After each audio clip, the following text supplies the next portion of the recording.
안녕하세요. 캔들피그의 이런저런 시간입니다. 정상적인 상황에서 살아가다 보면 한 번씩 비정상적인 상황이 터지는데요. 그런데 우리가 비정상적이라고 생각하는 이런 상황이 정상적인 것보다 더 빈번하게 일어난다면 그때는 무엇을 정상이라고 해야 할까요? 어떤 사람들은 과거에 비정상이라고 생각했던 게 이제는 그게 정상이 돼버린 거라고 그렇게 생각을 할 거고, 또 어떤 사람들은 10번 중에 8, 9번이 비정상적인 상황인데도 그건 계속 비정상이라고 생각할 수도 있을 겁니다. 사실 이 둘의 차이는 변화를 인정하냐 안 하냐의 차이일 뿐이겠죠. 국제정세도 마찬가지인데요. 과거의 기준으로 보자면 미국이라는 나라가 그 나라의 분쟁은 스스로 해결해야 한다느니 우리는 국익에 도움이 안 되는 타국의 일에 개입하지 않겠다는 말을 속으로는 할 수는 있겠지만, 그런 말을 공개적으로 하는 그런 행동들은 6.25나 베트남전을 참전했던 과거 미국 기준이라면 지극히 비정상적으로 생각할 수 있는 그런 일들이겠죠. 그런데 시청자분들도 다 알고 있다시피 이제 미국의 그런 모습은 그렇게 특별하지도 않는 너무나 흔한 일입니다. 미국이 변하고 있고 세계도 변해가고 있는 과정일 뿐인데요.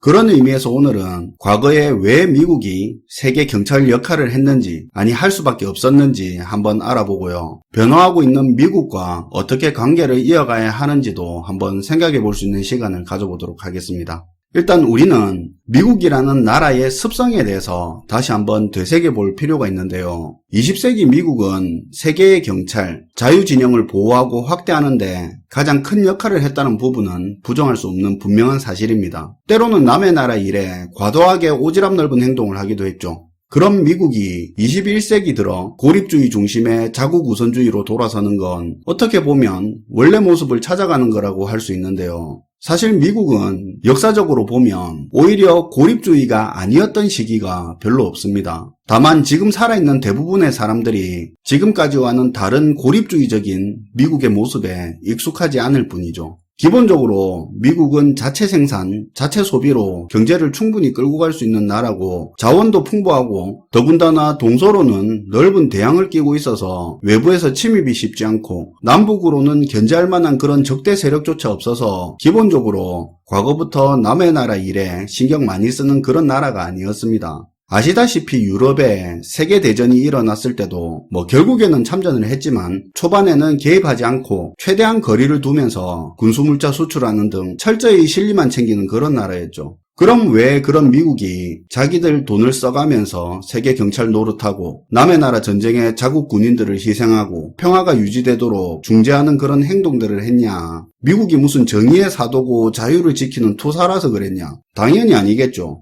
2차 대전 이후 미국이 고립주의를 버리고 세계의 중심축 역할을 했던 건 그 시대에 맞게 미국에게 유리한 환경을 구축하고 새로운 방법으로 자국의 이익을 도모했던 겁니다. 다행히 그 방법이 미국뿐만 아니라 다른 나라도 같이 이익이 되는 그런 구조라 서로 도움이 돼서 좋았던 거고요. 2차 대전 이후 미국은 세계 부의 60%를 차지하는 엄청나게 압도적인 나라로 우뚝 서게 되는데요. 그럼 돈도 많이 벌었는데 또 고립주의 그대로 돌아가서 자기네들끼리 잘 먹고 잘 살면 될까요? 사실 꼭 그렇지는 않았습니다. 압도적 1위 국가가 된 미국에게는 2차 대전이 끝날 때쯤 두 가지 숙제가 생기는데요. 먼저 미국과는 함께하기 어려운 공산진영이 소련을 중심으로 빠르게 팽창하는 게 미국에게는 큰 부담이었고요. 그리고 1차 대전이 끝나고 2차 대전이 터지기 전 20년 정도 기간을 전간기라고 부르는데, 이 시기의 세계는 엄청나게 빠른 기술의 발전과 생산력이 무르익을 대로 무르익어 폭발적으로 커집니다. 그때 무엇이 문제였냐? 바로 공급 과잉이었죠. 그 폭발적으로 늘어난 생산력을 받아줄 시장이 부족했던 겁니다. 1차 대전으로 수요가 폭증했을 때야 그에 맞춰서 생산력도 늘고 균형이 맞춰졌지만, 전쟁 이후에는 생산력도 남아돌고 돈도 남아돌아서 시장 크기에 비해서 과잉 공급, 과잉 투자로 이어지면서 결국 대공황이라는 침체로 이어졌죠. 또 당시 상황에 나름 대응한다고 했던 수입 통제 등과 같은 보호무역은 침체를 전 세계적으로 심화시켰죠. 그래서 미국에게는 이런 상황을 반복하지 않기 위해서 커진 공급을 감당할 수 있는 만큼 시장의 크기를 키울 필요가 있었고, 동시에 공산진영의 팽창을 차단해야 하는 숙제가 있었던 겁니다. 시장의 크기를 어떻게 키우냐? 간단하죠. 더 많은 나라들이 자유진영에 소속되어서 그 나라들이 전부 성장해서 시장의 크기를 계속 키워만 준다면 되는 거였는데요. 더군다나 그 시기부터 미국의 자국 화폐인 달러가 국가 간 거래에 쓰이는 기축통화가 된 이상 자유진영의 범위가 넓어지고 발전하면서 미국의 달러와 미국 물건의 사용이 많아진다면 그 전략이 먹히는 거겠죠. 마셜 플랜 생각해보면 이해가 쉬울 텐데요. 2차 대전 이후에 황폐해진 유럽을 미국이 엄청난 돈과 물자를 제공해서 유럽을 몇 년 만에 재건하는데 큰 역할을 한 프로젝트 아닙니까? 미국이 돈이 남아 돌아서 혹은 착해서 그런 게 아니죠. 서유럽은 미국에게 가장 중요하고 큰 시장이었기 때문에 앞에서 말한 시장을 키운다는 전략의 최우선이 되는 곳이었습니다. 또한 그렇게 미국의 도움으로 유럽을 재건하게 되면 서유럽은 확고한 미국 편이 되면서 공산주의의 팽창도 막는 그런 역할을 하게 되죠. 당연히 유럽을 재건하는 데 쓰이는 미국의 자금, 물자, 기술들은 유럽에서 미국의 영향력을 높이는 데도 큰 역할을 하겠죠. 이 말에 감을 잡는 차원에서 예를 들자면 미국의 지원으로 엄청난 양의 미국 장비나 제품들이 유럽 시장에 쫙 깔렸다 칩시다. 그게 미국 물건 점유율이 확 늘어나 버리는 거잖아요. 점유율이 느는 게 무서운 게 사용자가 많아지고 익숙해지는 만큼 재구매로 이어지고 관련 부품이나 기술, 나중에 가서 넓게는 문화까지 자연스럽게 퍼지고 표준처럼 되고 자리 잡아가게 되는 겁니다. 미국의 입장에서 공산주의 팽창을 저지하고 시장 키우고 거기다 커지는 시장에 미국의 영향력을 키우는 것. 과거 고립주의에서 벗어난 미국은 바뀐 그 시대에 맞게 미국에게 유리한 환경을 구축하고 새로운 방법으로 자국의 이익을 도모하기 위해서 고립주의를 버린 겁니다. 얘가 적당한지는 모르겠는데 이렇게 생각하면 이해가 쉬울 것 같은데요. 미국이라는 큰 회사가 자유진영 백화점을 차립니다.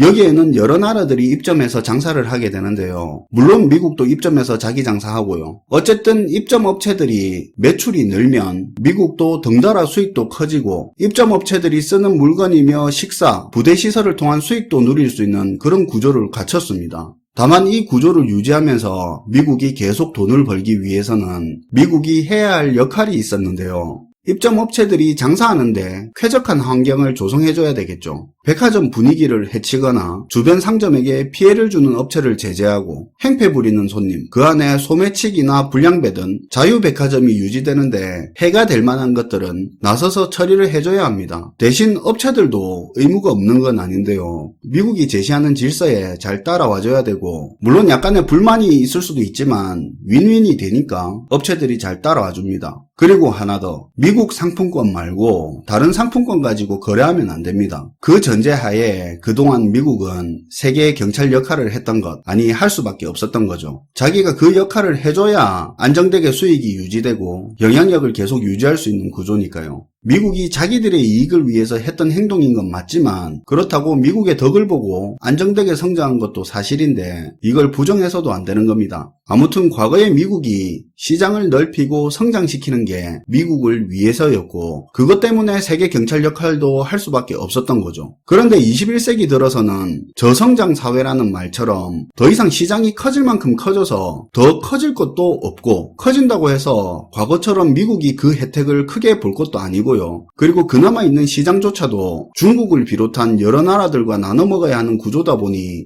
이제 다시 미국은 원래 고립주의 자기들 모습으로 돌아가려고 하는 겁니다. 미국이 자국의 이익을 도모하는 방법을 바꿔가는 거죠. 자유진영이니 이런 개념은 더 이상 의미가 없고 각국의 안보는 자기들 각자의 몫이고 동맹도 이제는 미국이 나서서 안보를 챙겨주는 게 아닌 같이 부담하고 같이 싸워야 된다 이겁니다. 또 말만 동맹이고 역할은 안 하면서 실리만 챙기는 그런 나라들도 결국 이제 미국에겐 부담만 되는 나라가 되는 거고요. 그리고 자국 경제에 해가 되는 나라는 제재하고 이익이 되거나 피해가 있는 게 아니라면 남의 나라 분쟁에 가능한 개입하지 않고 미국 자국 이익에 부합하는 결정할 때 철저하게 찬성표를 던지고 참여하는 동맹국가들에 한해서만 경제, 안보를 함께 하겠다는 겁니다. 이게 실제로 지금 미국이 하고 있는 액션이고 갈수록 하나하나 증명되듯이 노골적으로 드러나고 있죠. 물론 이런 모습들이 지금까지 미국에게 기대하고 있는 모습하고는 많이 다르다 보니까 미국을 이제 신뢰하지 못한다는 말도 많은데요. 그러다 보니 이제 너무 미국에만 의존하지 말고 중립 노선을 타고 자주국방에 신경 써야 한다는 말도 많이 나오고, 또 한편에서는 미국 없이 무슨 안보에 대안이 있냐, 무조건 미국 편에 서야 한다, 어쩔 수 없는 현실이라는 그런 말도 있는데요. 사실 자주국방이란 말은 듣기는 좋은데 미국, 중국 정도나 자주국방이 되지, 기본적으로 아무리 군 전력을 확충을 해도 모든 나라에 대해 방어할 수 있는 자주국방이 되는 나라는 없습니다. 그나마 그것도 핵을 가지고 있다는 전제 하에서 재래식 전력도 강할 때 이야기고, 유럽에서도 개별 국가가 자주국방 되는 나라 없습니다. 기본적으로 현대사회는 집단 안보체제라는 바탕하에서 국방력이 강할 때 자주국방이 의미가 있는 거죠. 동맹이라는 게 재밌는 게요, 동맹에 들지 않았을 때는 확실한 적도 없고 확실한 아군도 없는데요,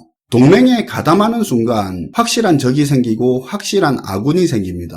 그 말은 동맹에 가담하지 않아서 위험할 때 아무도 도와주지 않는 상황이 생길 수도 있는 거고, 동맹에 가담하면서 안 입어도 될 피해를 입을 수도 있죠. 이게 동맹의 딜레마인데요. 하지만 중국, 러시아, 북한을 맞대고 있는 우리 입장에서는 동맹이 필수입니다. 그렇다고 우리가 손해보면서 저 자세로 미국에 다 맞춰져야 하냐, 그렇게 생각할 수도 있는데, 사실 동맹 이론에 따르면 동맹들끼리 내부적으로 좀 더 유리한 조건을 위해서 서로 갈등하고 경쟁하는 그런 포인트가 있습니다. 명확한 적을 만드는 만큼 동맹국 각자 피해도 발생하기 때문에 그걸 상쇄시키기 위해서 동맹 안에서 서로 메리트를 챙기는 행위인데요. 예를 들면 이런 겁니다. 오케이, 너희가 원하는 포인트 적극 지지하고 동참하겠다. 대신 우리는 그렇게 하면 이쪽 분야에서 경제 제재를 받을 것 뻔한데, 그러면 이 부분은 너희가 대신 사주든지 관세를 철폐해라. 혹은 동맹이라 해도 결정적인 순간에 애매한 태도를 보일 수 있으니까 국지적인 적의 도발이라 하더라도